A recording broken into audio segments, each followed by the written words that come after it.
Welcome everyone to another episode of the Southend United Road to Glory on a FIFA 14.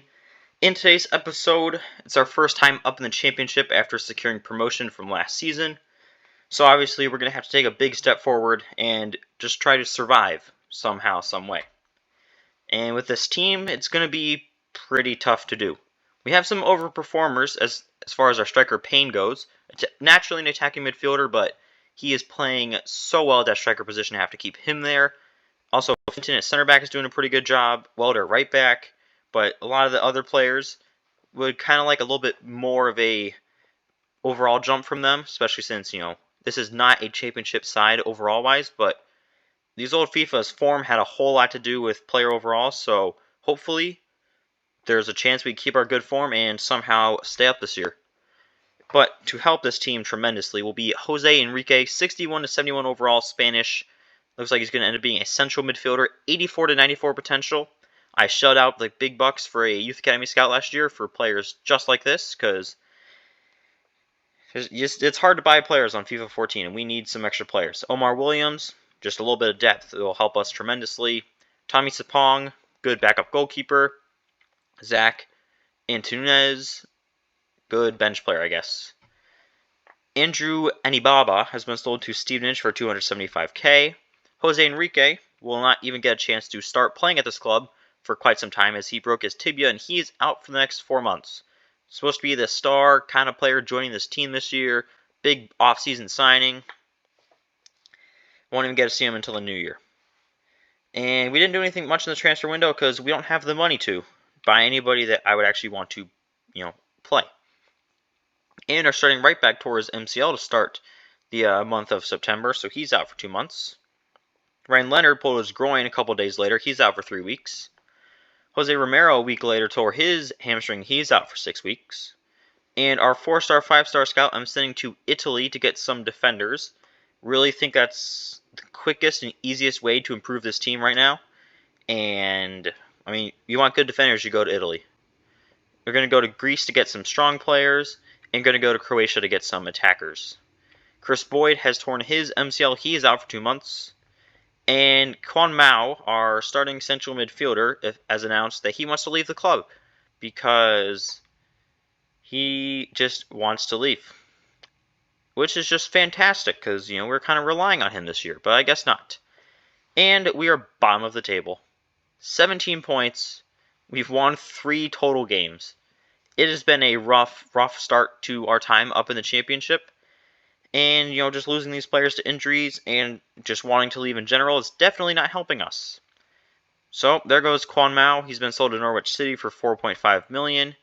And El Neni tore his quad. He is out for the next 8 weeks. And Jose Romero, our left back, also wants to leave the club.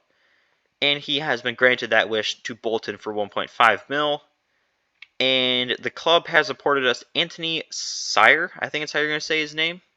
It's a 73 overall center back, so I greatly appreciate it. And apparently, this is the only way I can ever get to sign good players. So yeah, transfer window. Nothing too crazy, but we still did make a profit. So hopefully next year the board can give us a little bit more money. We can do a little bit more with that. Sergio Vega joining the team from the Youth Academy, 89 to 94 potential, Spanish. It looks like a defensive midfielder or center back. So I really, really hope he can be a good player for us. No has torn his hamstring. He is out for the next 6 weeks. And with 3 games to go, we are currently 1 point above the relegation zone. A lot better than being 2 points in it, but obviously still not great. So we're going to be facing off against Birmingham City in a league fixture. We're playing a 4-5-1. Fangs in goal, Sire, Fenton, center backs, Welder, Avila are the outside backs. Park, Enrique, and Leonard, center mids. Baker and Affley on the wings. Payne up top. Hopefully Payne can carry us to yet another win. Here are the highlights.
So we did win the game 3-2 thanks to a goal from Park, Leonard, and Baker. Able to get the job done. Pretty close game, but I mean, at this point we will take any win that we can get. Especially since we are now 4 points above the relegation zone. So a win here will secure a safety, or a draw and Blackpool do not win. Or even if we lose and Blackpool wins, we still have a chance. So simplest solution, let's just win and make sure we stay up. And we're facing off against Blackpool for this game, so obviously it's quite the important game. I'm going same lineup. We got the win last time. Why not try it again? Here are the highlights.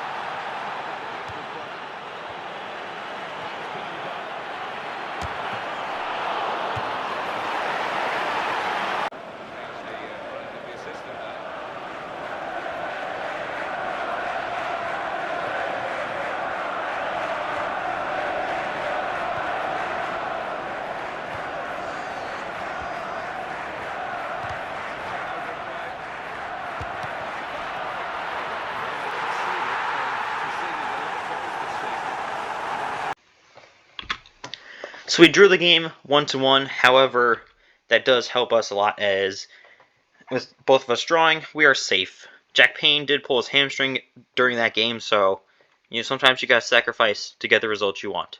Antonio Bruschetto is joining the team. 78 to 94 potential. Could be something good for us at, I think, left back. I think he's gonna end up being. Ariadu, he's just a little bit of depth for us.